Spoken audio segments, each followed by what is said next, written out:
All right, hello and welcome. This is going to be our help video to go with the step-by-step binder lesson about graphing absolute value equations.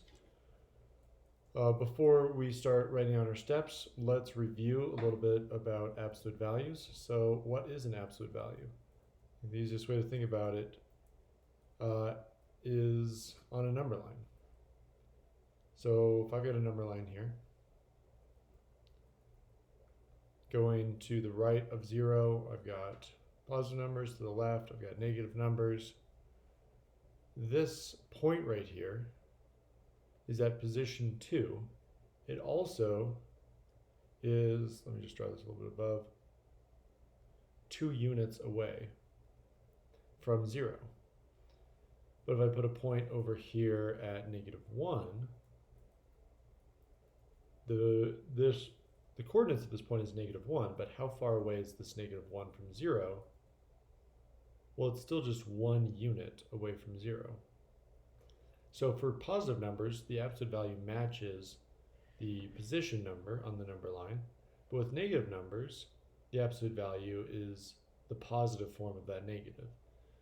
So one way we could think about this is absolute values are a machine, so they're represented with these straight brackets. And if a positive number comes in, it gets left alone and it stays positive. But if a negative number comes in, it gets multiplied by -1, and then it becomes positive. So this one, it's just times 1, stays the same on the bottom. The negative number gets multiplied by -1, and that flips it back to being positive. Okay.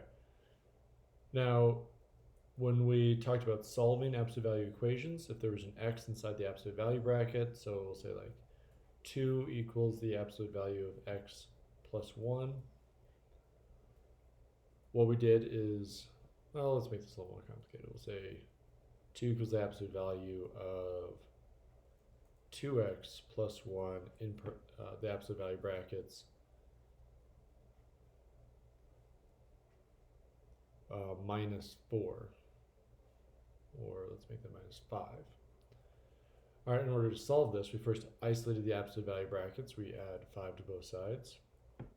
7 equals the absolute value of 2x plus 1. But then at this point we said, well, we don't know which side of the machine to pass this through. If it was positive, we'd leave it as positive. If it's negative, we'd make it positive. But because of that variable, we don't know if it's positive or negative. If this is like a -8 in here, then this is going to be negative. If this is a +10, then this is going to be positive. So we're going to just split it and say, well, okay, if it's positive, it'll get left alone. And if it's negative, then it'll get multiplied by a -1, and that'll flip it back to being positive. All right, and we can solve both of these, subtract 1 from both sides. We get 6 equals 2x divided by 2 divided by 2. So x equals 3 is a possible input to make this true.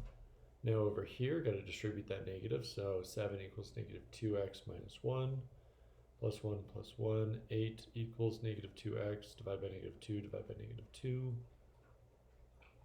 -4 equals x. So another possible input. Okay, so hopefully that has helped jog some memories about what absolute values are. Now we're going to look at absolute value equations with a y on the other side. And we're going to see how we can graph all of the possible combinations of x's and y's that make this true. All right, so step 1. Whoops. Just want to get rid of this little mark here. There we go. This handout's available on my calendar, by the way. If you are just going to handwrite it, maybe handwrite it onto graph paper because it can be very helpful since this is all about graphing. Okay, step 1. We want to place a point at the origin, and this is going to be temporary. So don't draw it in very dark, use pencil, and just put a point right here at the origin this point's going to get moved somewhere else on the graph, but it always starts at the origin. This is sort of like when we plot ordered pairs, we always start at the origin with our pencil and then we move it somewhere else. All right, step 2. So if the equation has a number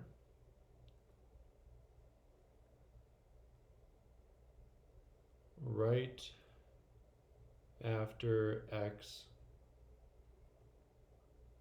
and we'll say and inside the absolute value, then move the point left/right that amount.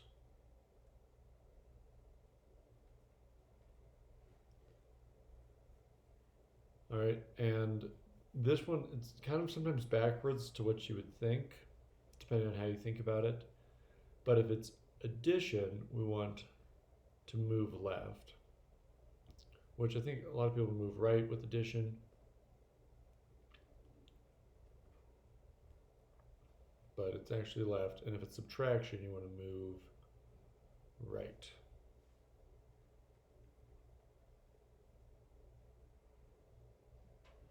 Okay.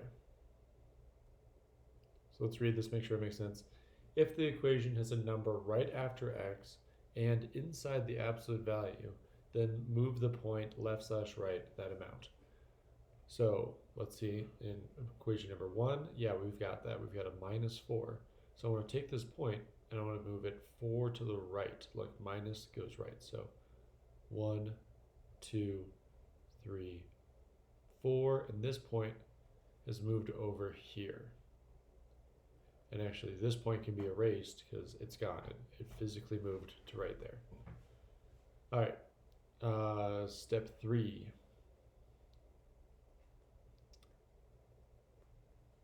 If the equation has a, scroll down, number at the end outside the brackets,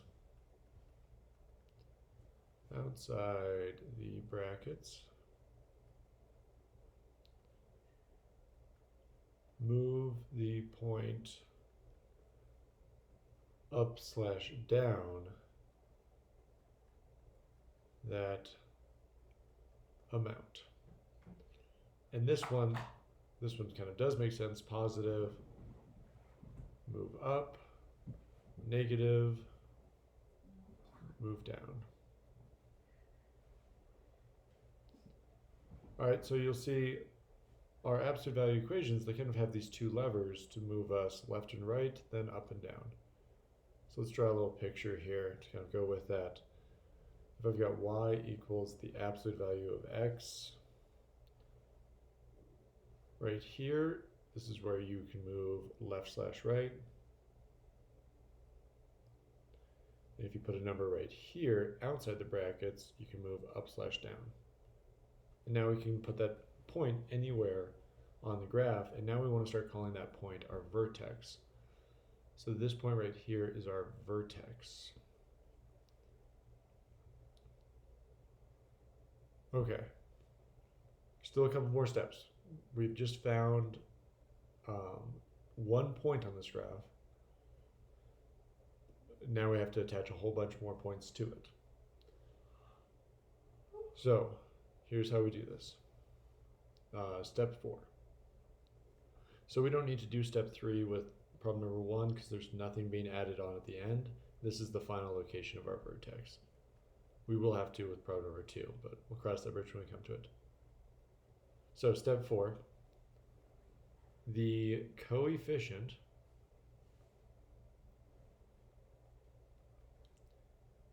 in front of the brackets is the slope going to the right of the vertex?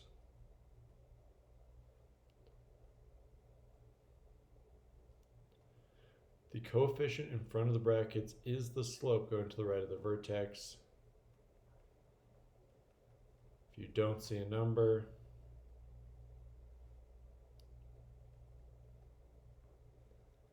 the slope is 1, because you could put a 1 in there without changing the problem. So we don't see a number, so the slope here is 1. So going to the right of this vertex, I've got a slope of 1. So from that vertex, I'm going to go up 1, right 1, up 1, right 1. So these are 2 more points on this line. I can actually connect them, draw an arrow going off this direction. All right. Now, step 5. There's going to be a lot in this step. So step 5, you want to finish making your V-shaped graph. So these graphs end up being V-shaped. Your V-shaped graph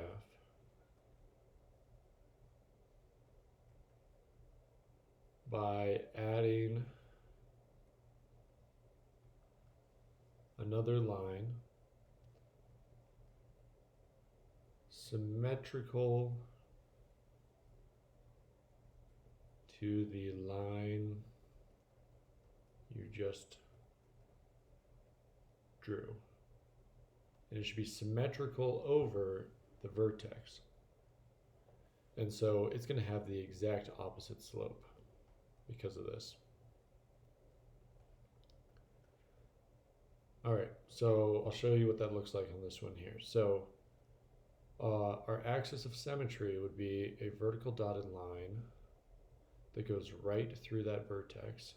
This is not part of our graph, but it helps us to graph, so add it in. And now we need to make it symmetrical over this. So this point, its symmetrical point is right over here. This point, its symmetrical point is right over here. And you'll see that this line has got the exact opposite slope. So if this had a slope of 1, this has got a slope of -1. We can just keep that going. And there's our V-shaped graph. It comes in, hits the vertex, bounces, goes back out. All right. Well, practice will make perfect with this. Let's try with problem number 2. So I start with the temporary vertex at the origin. All right, this -2 here, minus, move right. So this is right 2. Let's take that point, move it right 2. So 1, 2. So it's temporarily right here. This +2 at the end, outside of the brackets, moves us up 2. So I go up, up, and here's where our vertex ultimately lands. So that's the vertex. All right, we don't see a number in front, so the number is a 1. That's our slope going to the right. So I go up 1, right 1, up 1, right 1, up 1, right 1, up 1, right 1, all the way off the graph. Draw an arrow on this side, but we don't extend it this way. On the other side of the vertex, we bounce or reflect over this axis of symmetry, and we keep going up this way. So left 1, up 1, left 1, up 1. Connect those up, and there is your V-shaped graph for number 2. All right, let's try number 3. This is our last one. Then there'll be more on the worksheet. So where do we put that original point? You put it right on the origin. Where is this one going to move? Well, it's a -3, so that's going to move us right 3. And then this +2 is going to move us up 2. So right 3, 1, 2, 3, up 2, 1, 2. Here's our new vertex. The slope in front, when we see just a negative, it's a -1. So from this point, I'm going to go down 1, right 1, down 1, right 1, down 1, right 1. And then I'm going to make that symmetrical over the vertex. So down 1, left 1, down 1, left 1, down 1, left 1. all the way off the graph. Connect these up. And our V-shaped graph is upside down, so it's more of a mountain now. And there's all the combinations of x's and y's that make this absolute value equation true. Okay, anything else we need to say here? One thing, that negative in front, what we say mathematically is that it caused a vertical flip. Let me check my notes if there's anything else I wanted to add.